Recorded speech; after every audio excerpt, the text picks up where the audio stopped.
السلام عليكم ورحمة الله وبركاته. إن الحمد لله نحمده ونستعينه ونستغفره ونعوذ بالله من شرور أنفسنا ومن سيئات أعمالنا ومن يهده الله فلا مضل له ومن يضلل فلا هادي له وأشهد أن لا إله إلا الله وحده لا شريك له وأشهد أن محمدا عبده ورسوله أما بعد.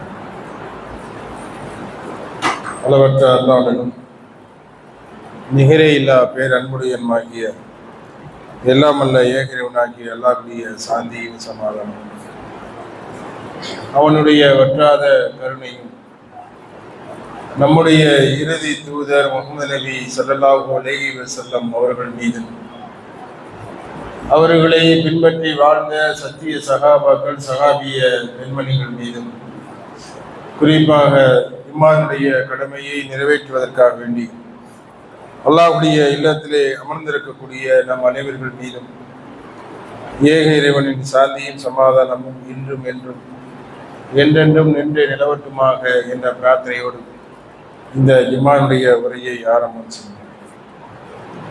இல்லாமல் அல்லாஹ்வுடைய நல்லடியார்களே, பெரியோர்களே, சகோதர சகோதரிகளே, இன்றைய ஜும்மாவினுடைய உரையின் தலைப்பாக அமைதி மார்க்கம் இஸ்லாம் என்ற தலைப்பின் மேலே சில செய்திகளை நாம் பார்க்கிறோம். இன்றைக்கு உலகத்திலே எத்தனையோ மார்க்கங்கள், மதங்கள், கோட்பாடுகள் இருந்தாலும் கூட இஸ்லாமிய மார்க்கத்திற்கென்று சில சிறப்புகள் இருக்கின்றன. அந்த சிறப்புகள் ஏனைய மார்க்கங்களோடு ஒப்பிட்டு பார்க்கின்ற பொழுது மிக உயர்ந்ததாக இருந்து கொண்டிருப்பதை நம்மால் பார்க்க முடியும். ஏன் இது உயர்ந்த மார்க்கமாக, உன்னத மார்க்கமாக விளங்குகிறது என்று சொன்னால், இது அல்லாஹ்வால் உருவாக்கப்பட்ட ஒரு மார்க்கம், மனிதனால் உருவாக்கப்பட்ட மார்க்கம் அல்ல, மாறாக இறைவனால் உருவாக்கப்பட்ட மார்க்கம் என்ற அடிப்படையில் இருப்பதுதான் இந்த மார்க்கத்தினுடைய தனி சிறப்பு. அதனால்தான் இன்றைக்கு உலகத்திலே இருக்கக்கூடிய மற்ற மார்க்கங்களிலே, மற்ற கொள்கைகளிலே, கோட்பாடுகளிலே, இறைவனுடைய வழிபாடுகளிலே இருக்கக்கூடியவர்கள் இந்த உண்மை மார்க்கத்தை அழித்துவிட வேண்டும் என்ற நோக்கோடு பல்வேறு விதமான பொய் செய்திகளை இந்த மார்க்கத்தின் மீது இட்டுக்கட்டக்கூடியவர்களாக இருக்கின்றார்கள். இந்த மார்க்கம் தீவிரவாதத்தை ஆதரிக்கின்றது, மனித உயிர்களை மெலிதாக அவர்கள் நினைக்கின்றார்கள் என்பது போன்ற பல்வேறு செய்திகளை ஊடகங்கள் வாயிலாகவும் பத்திரிகைகள் வாயிலாகவும் சொல்லக்கூடியதை நம்மால் பார்க்க முடியும். அது கடந்த காலங்களில் இருந்தால் கூட இன்றைக்கு வரை அதை நடைமுறைப்படுத்தி கொண்டுதான் இருக்கின்றது. ஆனால் உண்மையான கருத்து என்ன என்று சொன்னால், இஸ்லாமிய மார்க்கம் ஒருபோதும் தீவிரவாதத்தை ஆதரிக்காது, எந்த ஒரு பாவ செயலிலும் மக்களை ஈடுபட செய்யாது என்பதுதான் உண்மையான நிலவரமாக இருந்து கொண்டிருக்கின்றது. இந்த இஸ்லாமிய மார்க்கத்தினுடைய பெயரை எப்படி இருக்கு என்று சொன்னால், அமைதியை அடிப்படையாக கொண்டதுதான் இஸ்லாமிய மார்க்கம். இஸ்லாம் என்றால் அமைதி என்ற அர்த்தத்தில் தான் இதனுடைய பெயரே நிறுவப்பட்டிருக்கின்றது. இன்னும் கூடுதலாக சொல்ல வேண்டும் என்று சொன்னால், படைத்த இறைவனை வணங்கக்கூடிய ஒரு மார்க்கம், படைத்த இறைவனுக்கு கட்டுப்படக்கூடிய ஒரு மார்க்கமாக இந்த இஸ்லாமிய மார்க்கம் இருந்து கொண்டிருக்கின்றது. ஒரு இரண்டு நபர்கள் சந்திப்பது கூட அல்லாஹ் ரப்பல் ஆலமீன் மிக அழகான ஒரு முகமனை அல்லாஹ் ரப்பல் ஆலமீன் நமக்கு சொல்லி காட்டுகிறார். அஸ்ஸலாமு அலைக்கும் வரஹ்மத்துல்லாஹி வபரகாத்துஹு. இந்த ஒரு செய்தி இந்த மார்க்கம் எவ்வளவு உண்மையானது, எவ்வளவு அன்பானது என்பதை புரிந்து கொள்வதற்கு, இந்த ஒரு செய்தி இந்த மார்க்கம் எவ்வளவு அன்பையும் சகோதரத்துவத்தையும் இந்த மக்களுக்கு மத்தியிலே ஒரு இணக்கத்தையும் ஏற்படுத்துகிறது என்பதற்கு போதுமானதாக இருக்கும். இருவர் சந்தித்துக் கொள்கின்றார்கள், அல்லது முகத்துக்கு நேராக சந்திக்கின்றார்கள், அல்லது தொலைபேசியின் வாயிலாக உரையாடுகின்றார்கள். இப்படி எந்த நிலையில் இருந்தாலும் முதலிலே ஆரம்பிக்கின்ற பொழுது அஸ்ஸலாமு அலைக்கும் வரஹ்மத்துல்லாஹ் என்றுதான் ஆரம்பிக்கம் செய்கின்றது. இதனுடைய அர்த்தம் என்ன? சாந்தியும் சமாதானமும், படைத்த இறைவனுடைய சாந்தியும் சமாதானமும் உங்கள் மீதும் உங்கள் குடும்பத்தார் மீதும் உண்டாவதாக. எவ்வளவு அழகான ஒரு பிரார்த்தனை பாருங்க. இரண்டு மனிதர்கள், ஒவ்வொரு மனிதர்களுக்கும் தேவையான ஒன்று சாந்தி, அமைதி உண்டாகும். இன்றைக்கு அமைதிக்காகத்தான் எவ்வளவோ பெரிய விஷயங்களை செய்து கொண்டிருக்கின்றார்கள். ஆனாலும் எந்த அடிப்படையில போய் நின்னாலும் அமைதி கிடைக்க முடியுது. அது எல்லா மனிதர்களுக்கும் உண்டான ஒரு நிகழ்வாக இருந்து கொண்டிருக்கின்றது. மருத்துவர்கிட்ட போய் கேட்டா எங்களுக்கு அமைதி இல்லை, மனசு படபடக்குங்குது, ஒரு நிம்மதி இல்லாத ஒரு வாழ்க்கையா இருக்குது, இப்படிதான் அவர்களுடைய நிலைப்பாடாக இருக்கும். ஆனால் இஸ்லாமிய மார்க்கத்தம் இந்த துவாவை அழகான முறையில் கற்றுத்தருகின்றது. உங்கள் மீது சாந்தியும் அந்த ஏழைகளுடைய சாந்தியும் சமாதானமும் உண்டாவதாக. எவ்வளவு அழகானது! இன்றைக்கு இவர்கள் கண்டுபிடித்திருக்கின்றார்கள் குட் மார்னிங், குட் ஈவினிங் போன்ற வார்த்தைகள். இந்த வார்த்தைகள் எல்லாம் ஒரு நல்ல நிகழ்வுகளில் தான் பேசிக்கொள்ளலாம், சொல்லிக் கொள்ளலாம். ஆனால் ஒரு துக்ககரமான ஒரு நிகழ்வுகளில இது போன்ற வார்த்தைகளை பயன்படுத்த முடியுமா? ஒரு மையத்து வீட்டில் போய் உட்கார்ந்து கொண்டு நல்ல இரவு, நல்ல பகலாக இருக்கட்டும் அப்படின்னு சொல்ல முடியுமா? ஆனால் இஸ்லாமிய மார்க்கம் கற்றுத்தரக்கூடிய இந்த அஸ்ஸலாமு அலைக்கும் என்பதை எல்லா இடங்களிலும் சொல்லலாம். நல்ல நிகழ்வு நடந்து கொண்டிருக்கக்கூடிய நிகழ்வுகளையும் சொல்லலாம், அல்லது மவுத்து போன்ற விஷயங்கள் நடக்கக்கூடிய இடங்களிலும் இது போன்ற இந்த துவாவை அழகாக சொல்லலாம். அல்லாஹ்வுடைய தூதர் ஸல்லல்லாஹு அலைஹி வஸல்லம் அவர்கள் மதீனாவுக்கு வர்றாங்க. மதீனாவுக்கு வந்த பிறகு முதலாக அறிவித்த செய்தி என்ன தெரியுமா? அழகான முறையில சொல்லி காட்டுகின்றார்கள். அப்துல்லா பின் அமர் ரலியல்லாஹு அவர்கள் சொல்லுகின்றார்கள், அல்லாஹ்வுடைய தூதர்கிட்ட ஒரு மனிதர் வர்றாரு. அல்லாஹ்வுடைய தூதரே, ஐயல் இஸ்லாம ஹைர், இஸ்லாமிய மார்க்கத்திலே சிறந்த பண்பு எது அல்லது சிறந்த விஷயம் எது என்று கேட்கின்றார்கள். அப்போது அல்லாஹ்வுடைய தூதர் சொல்லுகின்றார்கள், துத்மல் தாயிம வக்தரக ஸலாம் அலாமன் அப்தரத வமன் சல் தக்ரீப், ஏழைகளுக்கு உணவளிப்பது. முதல்ல சொல்லக்கூடிய வார்த்தை ஏழைகளுக்கு உணவளிக்கக்கூடிய விஷயம். இரண்டாவது அல்லாஹ்வுடைய தூதர் சொல்றாங்க, நீங்கள் சலாமை பரப்புங்கள். யாருக்கெல்லாம் பரப்புங்க? அலாமன் அரப்த வமன் லம் தக்ரீப், அறிந்தவர்களுக்கும் அறியாதவர்களுக்கும் நீங்கள் என்ன செய்யுங்க, இந்த சலாமை நீங்கள் பரப்புங்கள் என்று அல்லாஹ்வுடைய தூதர் சொன்ன செய்திகள் நம்ம பார்க்க முடியும். இப்ப அல்லாஹ்வுடைய முதல்ல சொன்ன செய்தி என்ன? நீங்கள் இந்த சலாமை பரப்புங்கள் என்பதாகும். இப்ப அறிந்தவர்களிடத்திலையும் அறியாதவர்களிடத்திலையும் நாம் இந்த சலாமை பரப்பிக் கொள்ளலாம். அது யாராக இருந்தாலும் சரி, இஸ்லாமிய மார்க்கம் அல்லாதவர்களிடத்த கூட இந்த சலாமை நாம் என்ன செய்யலாம், இலகுவாக பரவலாம். இன்னைக்கு நிறைய பேர் அது தவறு என்று நினைச்சிருக்கிறாங்க. நம்முடைய இஸ்லாமிய மார்க்கத்தை சார்ந்தவர்களிடத்துல மட்டும்தான் இந்த சலாமை சொல்லணும், வேற யார்ட்டையும் சொல்லக்கூடாதுன்னு நினைக்கிறாங்க. ஆனா அல்லாஹ்வுடைய தூதர் சொல்றாங்க, இது எல்லாரிடத்திலும் சொல்லலாம், மாற்று மத நண்பர்கள்ட்ட கூட இதை சொல்லலாம் என்கின்ற அடிப்படையில இஸ்லாமிய மார்க்கம் கட்டமைக்கின்றது. இப்ப இந்த அடிப்படையில நாம இதுக்கு முதல்ல நம்முடைய மார்க்கத்தை சார்ந்த நபர்களே சரியா எத்தி வைக்கிறது இல்லை. இந்த அல்லாஹ்வுடைய தூதர் ஒரு கட்டளை சொல்றாங்க, நீங்கள் மார்க்கத்தை பரப்புங்கள், இந்த சலாமை பரப்புங்கள் என்கின்றாங்க. அதையே நாம இன்னும் சரியா செய்யல. நம்முடைய மனைவிட்ட சொல்றதுக்கு இவ்வளவு தயக்கமா இருக்கு, தன்னுடைய தாயிட்ட சொல்றதுக்கு இந்த சலாமை சொல்றதுக்கு தயக்கமா இருக்குது, நம்முடைய பிள்ளைகள்கிட்ட சொல்றதுக்கு தயக்கமா, அத்தாட்ட சொல்றதுக்கு தயக்கமா இருக்கு, அம்மாட்ட சொல்றதுக்கு தயக்கமா இருக்கு.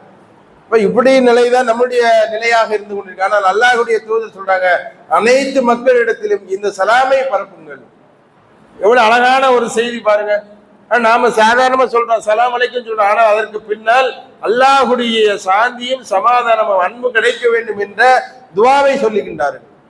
இப்போ ஒரு நாளைக்கு நாம எத்தனை நபர்களை பார்க்கிறோம் பாருங்க, எத்தனை நண்பர்களை பார்க்கின்றோம்.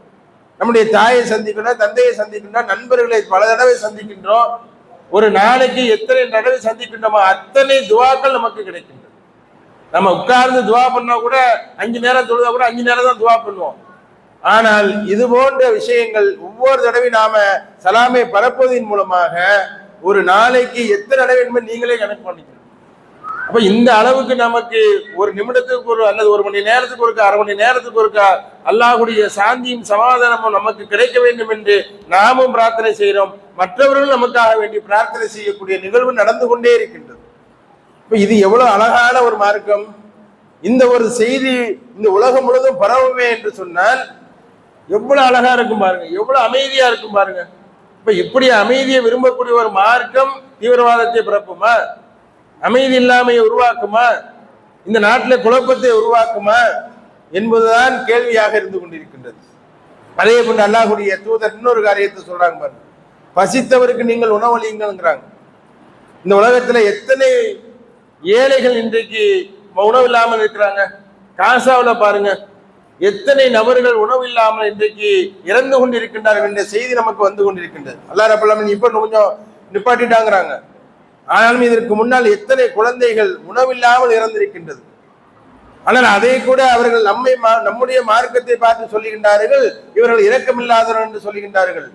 ஆனால் ஏழைகளுக்கு உணவில் அளிக்காத அளவுக்கு ஒரு குழந்தை இருக்கிறது, உணவில்லாமல் இருக்கிறது என்று சொன்னால் எவ்வளவு பெரிய விஷயம்.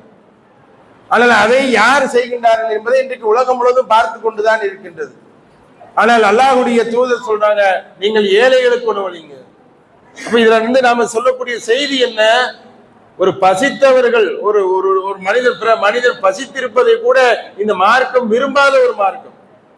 அப்ப அப்படியாப்பட்ட ஒரு மார்க்கம், பசிப்பதை கூட விரும்பாத ஒரு மார்க்கம், அவனுக்கு நீங்கள் உணவளியுங்கள் என்று சொல்லக்கூடிய ஒரு மார்க்கம் எப்படி பிறருடைய உயிரை எடுக்க சொல்லும்? எவ்வளவு அழகான ஒரு மார்க்கம் பாருங்க, எவ்வளவு அழகான ஒரு மார்க்கத்துல நாம் இருந்து கொண்டு இருக்கிறோம் என்பதை கொஞ்சம் சிந்தித்து பாருங்க. அதே போன்று இல்ல நம்ம கேள்விப்பட்ட ஹதீஸ்களாக தான் இருக்கும்.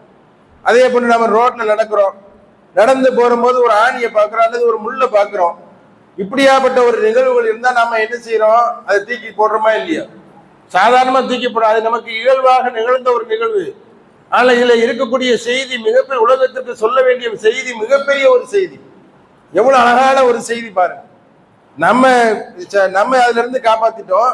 ஆனாலும் பிறர் பின்னால வரக்கூடிய நம்மை போன்ற மனிதர்கள் இதிலிருந்து விலக வேண்டும் என்ற அடிப்படையில அதை செய்கின்றோமே, இது எவ்வளவு பெரிய விஷயம் இருக்கு பாருங்க. அல்லாஹ்வுடைய தூதர் சொல்றாங்க, ஈமானுடைய கிளைகள் 60க்கும் மேற்பட்டது இருக்கு.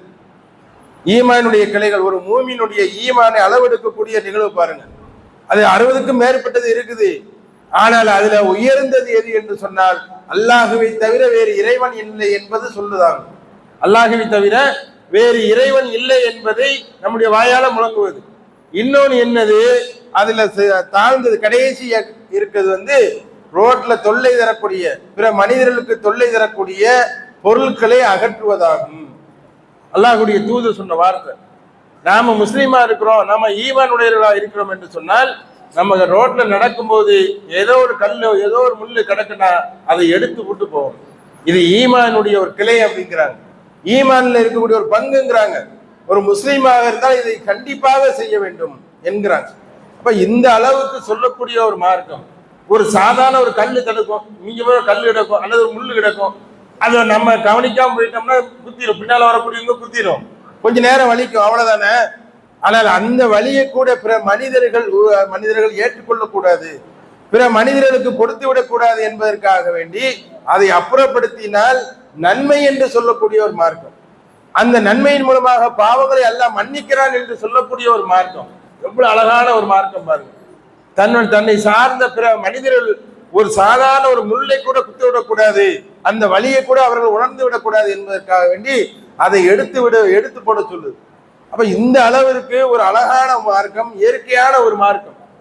இதை நீங்க கொஞ்சம் சிந்தித்து பாருங்க. அடுத்தவருடைய காலில் ஒரு முள்ளு குத்திடக்கூடாது, ஒரு பீஞ்சான் குத்திடக்கூடாது, ஒரு ஆணி குத்திடக்கூடாது என்று சொல்லுகின்ற மார்க்கம் எப்படி தீவிரவாதத்தை ஆதரிக்கும்? எப்படி ஒரு உயிரை எடுக்க சொல்லும்?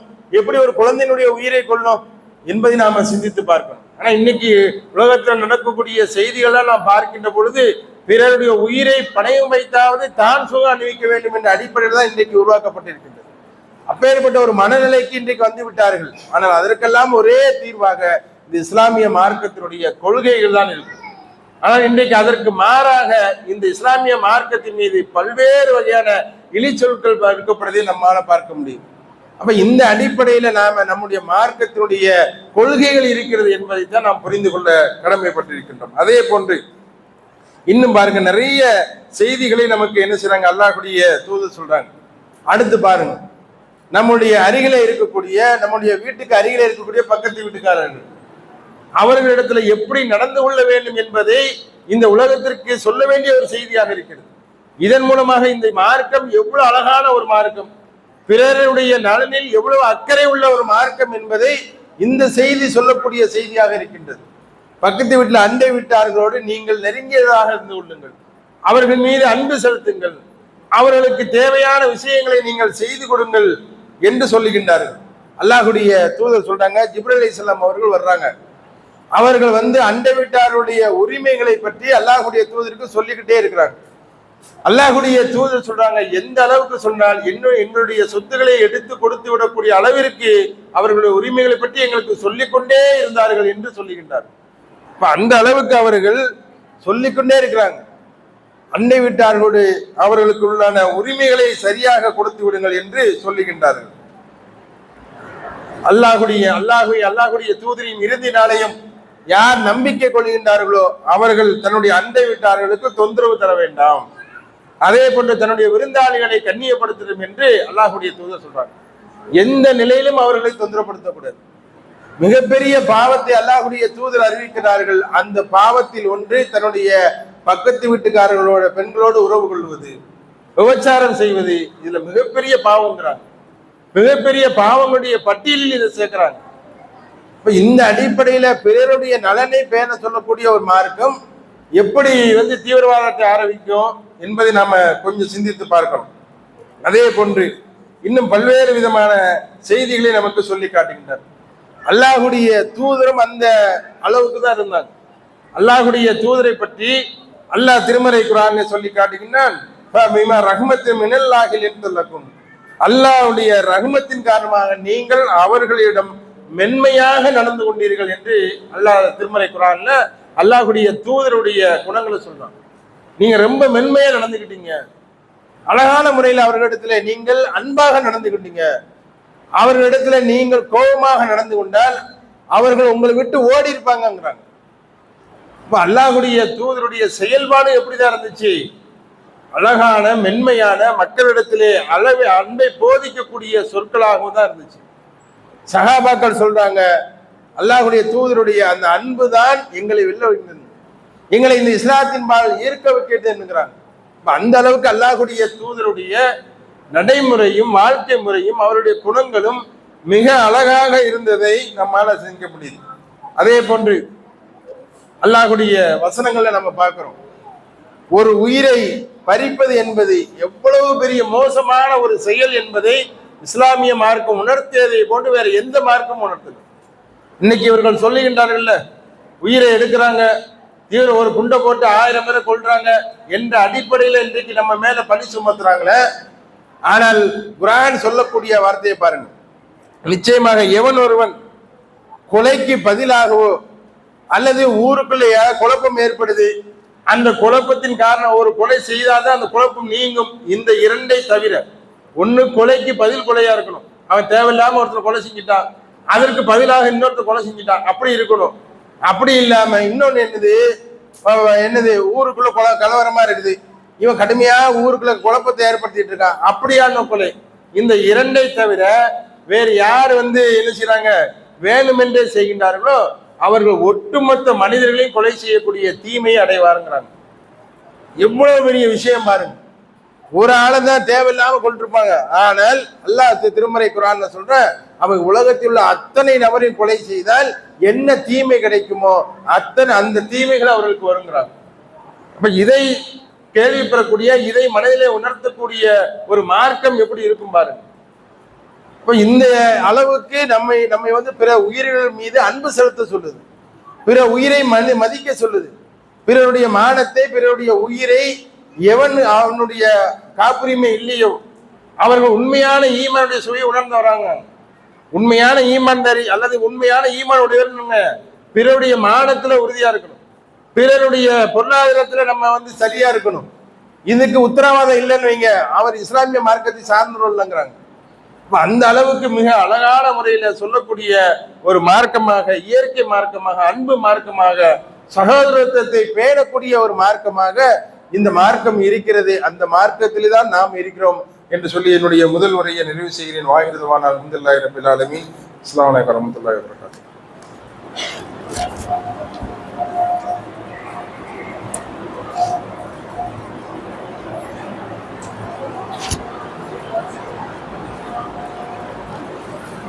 அஸ்ஸலாமு அலைக்கும் வரஹ்மத்துல்லாஹி வபரகாத்துஹு. எல்லாம் அல்லாஹ்வுடைய நல்லடியார்களே, பெரியவர்களே, சகோதரர்களே, இன்றைக்கு உலகத்திலே நடக்கக்கூடிய செய்திகள் முழுவதுமாக இஸ்லாமிய மார்க்கத்திற்கு எதிராக செயல்படக்கூடிய செயல்பாடுகளைத்தான்.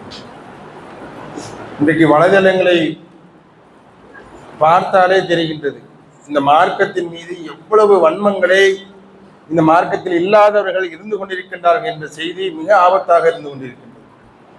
இஸ்லாமிய மார்க்கத்தையும் அதை பின்பற்றக்கூடியவர்களையும் ஒட்டுமொத்தமாக அழித்துவிட வேண்டும் என்ற இடத்தில் இன்றைக்கு நிறைய நபர்கள், இன்றைக்கு நிறைய நாடுகள் இன்றைக்கு செய்து கொண்டிருக்கின்றார்கள். நிறைய சதி வேலைகளை பின்னப்பட்டு கொண்டிருக்கின்றது. காரணம் என்ன என்று சொன்னால், இந்த மார்க்கத்தை சரியாக எவன் புரிந்து கொள்கின்றானோ, எவன் இந்த மார்க்கத்தினுடைய வேதத்தை படிக்கின்றானோ, எவன் இந்த மார்க்கத்தை பின்பற்றுகின்றானோ, அவன் அழகானவனாக மாறிவிடுவான், அழகான பண்புடையவனாக மாறிவிடுவான். அதை பற்றிய செய்திகள் வெளியிலே தெரியாத அளவிற்கு இதனுடைய விஷயங்களை பார்த்து கொள்ள வேண்டும் என்ற அடிப்படையில் இன்றைக்கு நிறைய நாடுகளாக இருந்தாலும் அல்லது நாட்டினுடைய சதி வேலைகள் பின்னப்பட்டு கொண்டிருக்கின்றன. அப்ப இதுல நாம ரொம்ப ஆர்வமாக இருக்கணும். நம்முடைய மார்க்கத்தை பற்றிய செய்திகளை புரிந்து கொள்வதில், நம்மை பற்றிய செய்திகளை அறிந்து கொள்வதில் ரொம்ப பூர்வமா இருக்கும். நம்முடைய மார்க்கம் எப்படியாப்பட்ட மார்க்கம் என்பதை அறிந்து கொள்ள வேண்டும். அதுல இன்னைக்கு நிறைய பேருக்கு அதுல பிரச்சனையா தான் இருக்குது. 5 நேரம் தொழக்கூடியதே பிரச்சனையா இருக்குது. வெள்ளிக்கிழமை மட்டும் தொழுதுட்டா போதும் அப்படிங்கிற மாதிரி நிறைய பேருடைய சிந்தனை இருக்குது. ஆனால் இது சரியாக இருக்குமா? நம்முடைய மார்க்கம் எப்படியாப்பட்ட மார்க்கம், எவ்வளவு உயர்ந்த சித்தாந்தங்களை உருவாக்கப்பட்ட ஒரு மார்க்கம் என்பதை நாம புரிந்து கொள்ள வேண்டும்.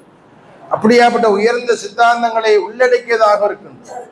ஆனால் இதை சிதைக்க வேண்டும் என்ற அடிப்படையில் தான் இன்றைக்கு கங்கணம் கட்டி கொண்டு இருக்கின்றார்கள். இன்னைக்கு நாம ஒரு சலாமை எடுத்துக்கோங்க. இந்த சலாமுடைய விஷயங்கள்ல நம்ம எவ்வளவு இதா இருக்கிறோம். தாய்க்கு சொல்லுவதற்கு நம்ம தயங்குறோம். தாய்க்கு என்ன சொல்லிட்டோம்னா தாய் தானே, அவள்கிட்ட போய் என்னத்தை சொல்றது? அதான் அடிக்கடி பார்க்குறோம்ல, இப்போதானே பார்த்தோம், இப்போ மதியம் தானே பார்த்தோம், இப்போ காலையில தானே பார்த்தோம் அப்படிங்கிற மாதிரி நம்ம நினைச்சிருக்கோம். தந்தைகிட்ட சொல்றதுக்கு வெக்கப்படுறோம், மனைவிட்ட சொல்றதுக்கு வெக்கப்படுறோம். ஆனால் இதன் மூலமாக எவ்வளவு பெரிய புரட்சி இருக்கிறது என்ற விஷயம் நமக்கு தெரியறது இல்லை. இந்த சாந்தியும் சமாதானம் என்ற அடிப்படையில் இருக்கக்கூடிய நன்மை நமக்கு தெரியல. அல்லாஹ்வுடைய தூதர் இடத்துல ஒரு சபையில இருக்கிறாங்க, ஒருவர் வர்றாரு, அஸ்ஸலாமு அலைக்கும் என்று வர்றாங்க. அவர்களுக்கு அல்லாஹ்வுடைய தூதர் 10 நன்மைங்கிறாங்க. அடுத்த ஒரு ஆள் வர்றாரு, அஸ்ஸலாமு அலைக்கும் வரஹ்மத்துல்லாஹி என்று வர்றாங்க, அவருக்கு 20 நன்மைங்கிறாங்க. இன்னொரு ஆள் வருவாரு, அஸ்ஸலாமு அலைக்கும் வரஹ்மத்துல்லாஹி வ பரகாத்துங்கிறாங்க, அவருக்கு 30 நன்மைங்கிறாங்க. இப்ப எவ்வளவு அழகாக இந்த முகமனை பரப்புவதன் மூலமாக நமக்கு நன்மைகள் வந்து கொண்டே இருக்கிறது என்பதை கொஞ்சம் சிந்தித்து பாருங்க. இப்போ இந்த சலாமை நாம ஃப்ரெண்டுக்கு ஈஸியா சொல்லிடுறோம், ஆனால் அந்த சலாமின் மூலமாக 30 நன்மைகளை சேர்த்திருக்கிறோம். ஒருக்க சலாம் சொல்லிட்டோம் என்பது சாதாரண விஷயமா தோணலாம், ஆனால் அதன் மூலமாக அல்லாஹ்வுடைய அன்பும் கருணையும் நமக்கு கிடைக்கிறது, 30 நன்மை நமக்கு கிடைக்கிறது என்ற அடிப்படையில் நம்ம உணர்ந்து கொண்டு அதை சொல்லணும். அதான் ரொம்ப முக்கியம். அந்த அடிப்படையில் வாழக்கூடியவர்களாக இருக்கணும். இந்த அன்பும் அரவணைப்பும் என்பது ஆளக்கூடிய அந்த வாழ்க்கையை வச்சுதான் இருக்குது. நம்முடைய வாழ்க்கையினுடைய நடைமுறை தான் அப்படி இருக்குது. ஏன்னா ரெண்டுக்கும் வித்தியாசம் வந்துடக்கூடாது. நாம வாழ்றது ஒரு வழியா இருக்கும், ஆனால் நம்முடைய செயல்பாடு வேற மாதிரியா இருக்கும். இந்த இரண்டுக்கும் வித்தியாசங்கள் இருக்க வேண்டும். அப்ப அப்படி நம்முடைய வாழ்க்கையை என்ன செய்யணும், நடைமுறையில சரியான வாழ்க்கையை வளர்ந்து கொள்ள வேண்டும். நம்முடைய வாழ்க்கை ஒவ்வொரு செயல்பாடும் நம்முடைய மார்க்கத்தை பிரதிபலிப்பதாக இருக்க வேண்டும். ஆனா இன்னைக்கு அப்படி இருக்குதான்னு பார்த்தா நிறைய விஷயங்கள்ல இல்லை.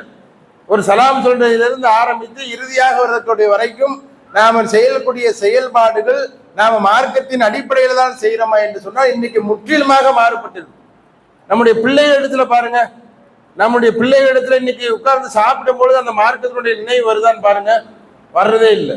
சும்மா வச்சோன்னா அந்த டிவி பார்த்து இல்லைன்னா செல்போனை பார்த்துட்டு இப்படிதான் சாப்பிடக்கூடிய ஒரு நிலை இன்றைக்கு இருக்கின்றது. நம்ம இடத்துல இன்றைக்கு அது மெல்ல மெல்ல மெல்ல என்ன செஞ்சு உள்ள வந்தாச்சு. ஆனால் நம்முடைய மார்க்கத்தினுடைய நிலைப்பாடு எதுவும் இல்லை. அதே போன்று ஹலால் ஹராம் நம்ம பார்க்கறது இல்லை.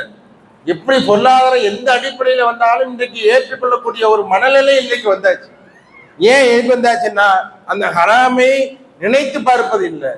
இதனுடைய தீய விளைவுகள் எந்த அளவுக்கு நாளை மறுமையில நமக்கு முன்னால் நிற்கும் என்ற அந்த அச்ச உணர்வு நம்ம இடத்துல இல்லை. நாளை மறுமையில அல்லாஹ்விடத்துல போய் நிற்க வேண்டும் என்ற எண்ணம் இன்றைக்கு நம்ம இடத்துல குறைந்து கொண்டே வருகின்றது. இதுதான் ரொம்ப முக்கியம்.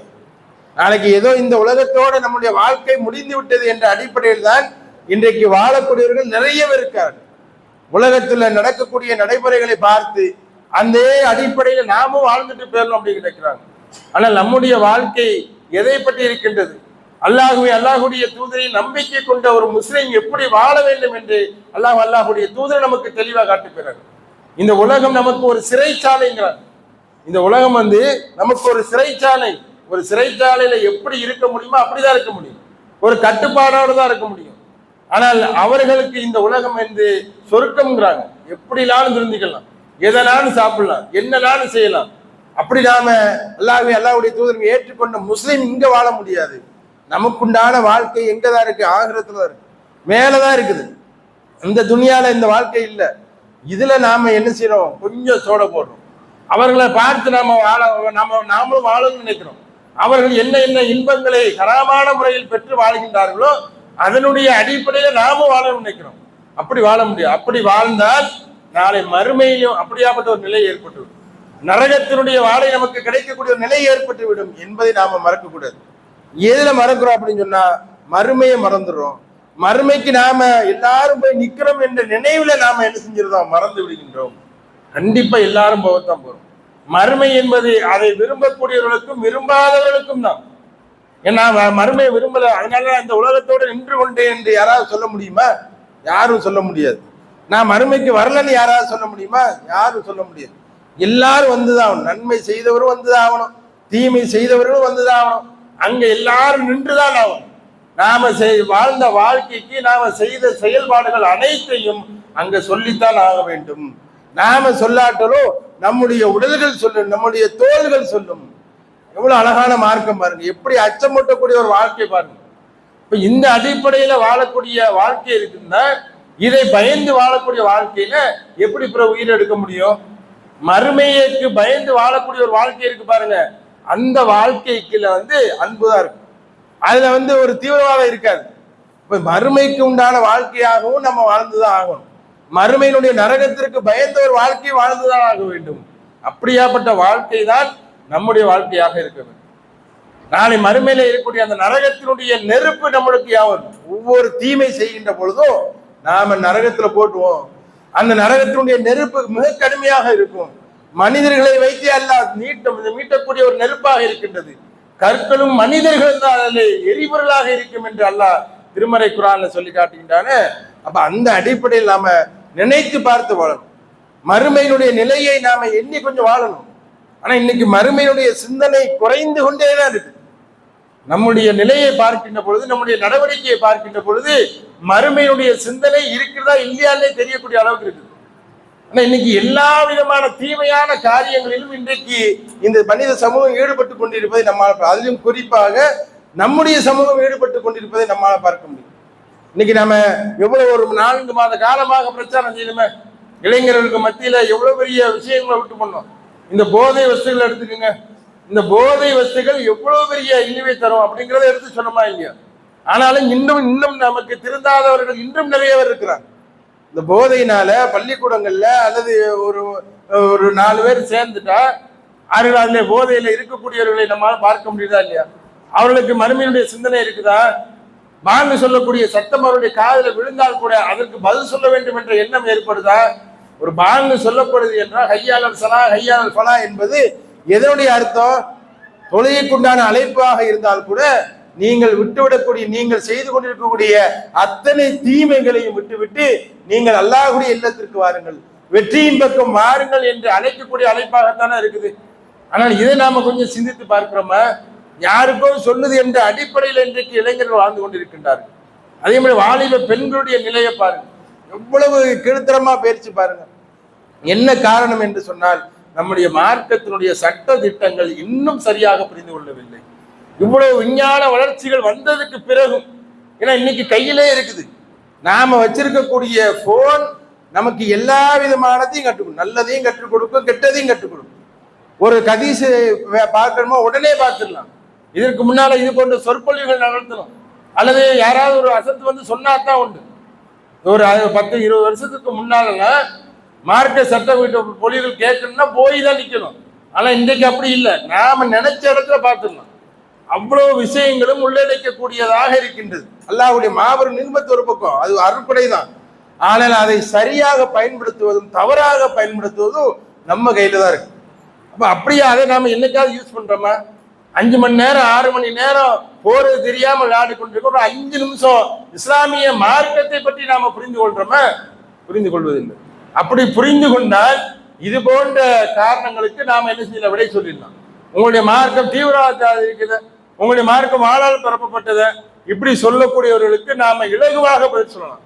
அல்லது அதனுடைய சட்டத்திட்டங்களை புரிந்து நாம வாழ்க்கையை வாழ்வதன் மூலமாக நம்முடைய வாழ்க்கையை அதற்கு பதில் சொல்லிட்டு போறோம். அது நாம பேச வேண்டிய கூட அவசியம் இல்லை.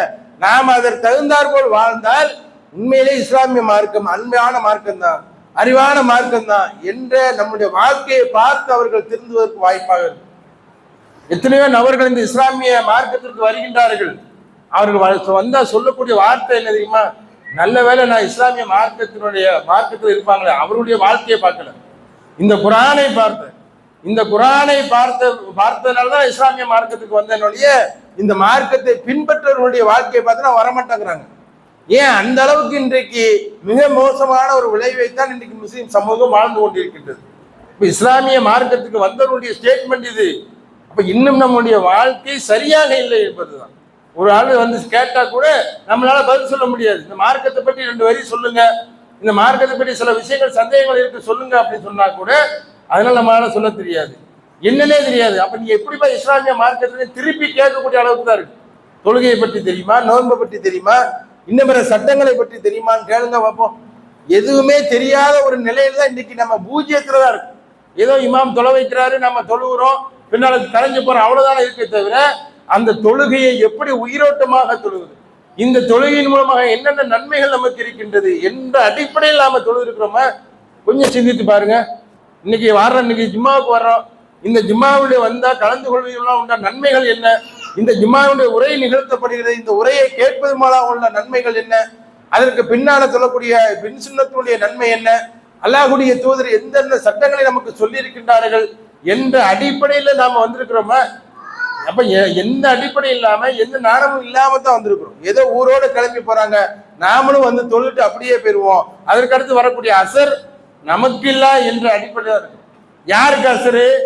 மோயினாருக்கு, பள்ளிவாசல்ல வயதானவர்களுக்கு. இப்படி நம்மளுடைய வாழ்க்கை போய்கிட்டு இருக்கு. ஆனால் அந்த அடிப்படையில் நாம என்ன செஞ்சிடக்கூடாது, அந்த அடிப்படையில் நாம மாற்றிடக்கூடாது. உண்மையிலே இந்த இஸ்லாமிய மார்க்கத்தை அவர்கள் அறிந்து கொள்வார்களே என்று சொன்னால் உண்மையிலே அவருடைய கண்களை தண்ணீர் தான் வரும். இந்த குரானை அவர்கள் உட்கார்ந்து ஓதுவார்கள் என்று சொன்னால், தமிழிலே முழுவதுமாக அவர்கள் படிப்பார்களே என்று சொன்னால், இவ்வளவு நாள் நாம இந்த குரானை படிக்காம போயிட்டோமே, இதனுடைய சட்டத்திட்டங்களை புரிந்து கொள்ளாம போயிட்டோமே, இத்தனை 40 ஆண்டு காலம் 50 ஆண்டு காலம் நம்மை கடந்து விட்டதே, இன்னும் சில ஆண்டுகள் தானே இருக்குது என்ற இந்த சிந்தனை தான் ஏற்படுமே தவிர நமக்கு இவ்வளவு விஷயங்கள் நம்ம விட்டு போயிடுச்சாங்க, இவ்வளவு விஷயங்கள் நம்ம விட்டு போயிடுச்சா என்ற அடிப்படையில் ஏற்படும். அவ்வளவு ஆழ்ந்த கருத்துக்கள் இந்த மனித சமூகம் இந்த பூமியில வாழ்வதற்குண்டான அனைத்து விதமானது எல்லா விஷயங்களும் சொல்லிக் கொடுக்கின்றது. அல்லாஹ்வுடைய தூதரிடத்திலே அழகான ஒரு முன்மாதிரி இருக்கின்றது. அந்த முன்மாதிரியை எடுத்து நாம வாழக்கூடியதாக இருக்கும். அந்த அல்லாஹ்வுடைய தூதரிடத்துல ஒரு முன்மாதிரி இருக்கிறாங்க. அல்லாஹ்வே இதுதான் அழகத்துக்கு ஆனலக்கும் உஸ்வத்துன் ஹஸனா. எவ்வளவு அழகான ஒரு செய்தி பாருங்க. எல்லா நிலைகளிலும் உங்களுக்கு இருக்கு. நீங்க எந்த நிலையில இருக்கிறீங்க, இளைஞர்களாக இருக்கின்றீர்களா, முதியவர்களாக இருக்கின்றீர்களா, அல்லது குடும்பஸ்தர்களாக இருக்கின்றீர்களா, எல்லா நிலைகளும் உங்களுக்கு எந்த நிலையில் நீங்கள் இருந்தாலும் அந்த நிலையிலே உங்களுக்கு ஒரு முன்மாதிரி, ஒரு தலைவராக, ஒரு முன்னோடியாக இந்த அல்லாஹ்வுடைய தூதர் இருக்கின்றார்கள் என்ற செய்தி நம்ம பார்க்கின்றோம். ஆனால் இன்றைக்கு நாம யாரெல்லாமோ தலைவராக கொண்டு இருக்கிறோம், அது வேற பிரச்சனையா இருக்கு. நாம நம்முடைய தலைவரை பற்றிய, நம்முடைய நபியை பற்றிய செய்திகளை நாம தெரிந்து கொள்வது மிக குறைவாக இருக்கின்றது. ஆனால் அதனை பற்றிய செய்திகளை அதிகமாக அறிந்து கொள்ள வேண்டும். அல்லாஹ்வுடைய தூதருடைய ஒவ்வொரு நபிமொழியும் நாம தெரிந்து கொள்ள வேண்டும். அவ்வளவு அழகான ஒரு வாழ்க்கையை அல்லாஹ்வுடைய தூதர் வாழ்ந்திருக்காங்க. இந்த குர்ஆனை பற்றிய செய்திகள் அனைத்தையும் அல்லாஹ்வுடைய தூதருடைய வாழ்க்கையில பார்க்கணும். பேர்பட்ட ஒரு வாழ்க்கை, அழகான ஒரு வாழ்க்கையை ஒரு முன்மாதிரியாக நமக்கு கொடுத்து விட்டு சென்றிருக்கின்றார்கள். அந்த அடிப்படையில நாம வாழ்க்கையை வாழ்ந்தோம் என்று சொன்னால் அந்த வாழ்க்கை பிறருக்கு அழகான ஒரு வாழ்க்கையாகும், பிறருக்கு தொந்தரவில்லாத ஒரு வாழ்க்கையாகும். இன்னைக்கு அடுத்தவருடைய சொத்தை சூறையாடு என்பது அடுத்தவருடைய நலனில் அக்கறை இல்லாமல் என்பது இன்னைக்கு மிக எளிதா போச்சு. ரோட்ல ஒருத்தர் அடிபட்டு கிடந்தா கூட அது செல்போன்ல எடுத்துதான் மக்களுக்கு பரப்புவோம்னு நினைக்கிறானே தவிர அவர்களுக்கு தேவையான ஒரு முன் உதவியை செய்து யாரும் நினைச்சு பார்க்கணும். இன்னைக்கு அப்படித்தானே காலங்கள் போயிடுச்சு. இப்ப இப்படியாப்பட்ட ஒரு நிகழ்வு தான் இன்றைக்கு ஒரு நிகழ்வாக இருந்து கொண்டிருக்கின்றது. ஆனால் நம்முடைய மார்க்கம் மிக அழகான ஒரு மார்க்கமாக இருந்து கொண்டு, மிக அருமையான ஒரு மார்க்கமாக, இயற்கை மார்க்கமாக, நல்லிணக்கத்தை போர்க்கக்கூடிய ஒரு மார்க்கமாக இன்றைக்கு இந்த மார்க்கம் இருந்து கொண்டிருக்கின்றது. இந்த மார்க்கத்தினுடைய சட்டத்திட்டங்களை சரியான முறையில நாம் படித்து நம்முடைய வாழ்க்கையில் அதை ஒரு நடைமுறைப்படுத்துகின்ற பொழுது நம்மை பார்க்கக்கூடியவர்கள், இந்த மார்க்கத்தின் மீது தவறான புரிதலோடு இருக்கக்கூடியவர்கள், அவர்கள் திருந்துவதற்கு இது ஒரு மிகப்பெரிய ஒரு வாய்ப்பாக இருக்கும். அதே போன்று இந்த மார்க்கத்தை பற்றிய செய்திகளை, நமக்கு தெரிந்த செய்திகளை பிறரிடத்துல சொல்ல வேண்டிய பொறுப்பும் நம்மிடத்துல இருக்கின்றது. அதுவும் இந்த மார்க்கத்தை பற்றிய தவறான செய்தி இருக்கக்கூடியவர்களிடத்துல உள்ளங்களிலே அந்த செய்தி பதியுமே என்று சொன்னால் இந்த மார்க்கத்தை பற்றிய ஒரு நல்ல உணர்வு அவர்களுக்கு வரும். அதன் மூலமாக அவர்கள் மார்க்கத்துக்குள்ளே வருவதற்கு ஏகதாக இருக்கும். இப்ப இந்த இரண்டு விஷயங்களை நாம பின்பற்ற வேண்டும். ஒன்று, நாம சரியான முறையில இந்த மார்க்கத்தினுடைய சட்ட திட்டங்களை சரியான முறையில படித்து அதன் பிரகாரம் நம்முடைய வாழ்க்கையை வாழக்கூடியவர்களாக, அமைதியாக, அன்பாக, பிறருடைய நலனில் அக்கறை கொள்ளக்கூடியவர்களாக வாழக்கூடிய மக்களாக நாம் மாற வேண்டும். அதே போல் நமக்கு தெரிந்த செய்திகளை பிறர் நபர்களிடத்திலே சொல்லி அவர்களுக்கு இந்த மார்க்கத்தின் மீது இருந்த அதிருப்தியில் இருந்து வெளியில வரக்கூடிய அளவிற்குண்டான ஒரு செய்தியை அவர்களிடத்திலே சொல்லி அவர்களையும் நம்முடைய மார்க்கத்திற்கு அழைத்து வர வேண்டிய பொறுப்பு நம்மிடத்திலே இருக்கிறது என்று சொல்லி அப்பேற்பட்ட உயர்ந்த எண்ணங்களோடு வாழக்கூடிய மக்களாக உங்களையும் என்னையும் ஆக்கிறோம் என்று கூறி என்னுடைய உரையை நிறைவு செய்கிறேன். வாழ்க்கை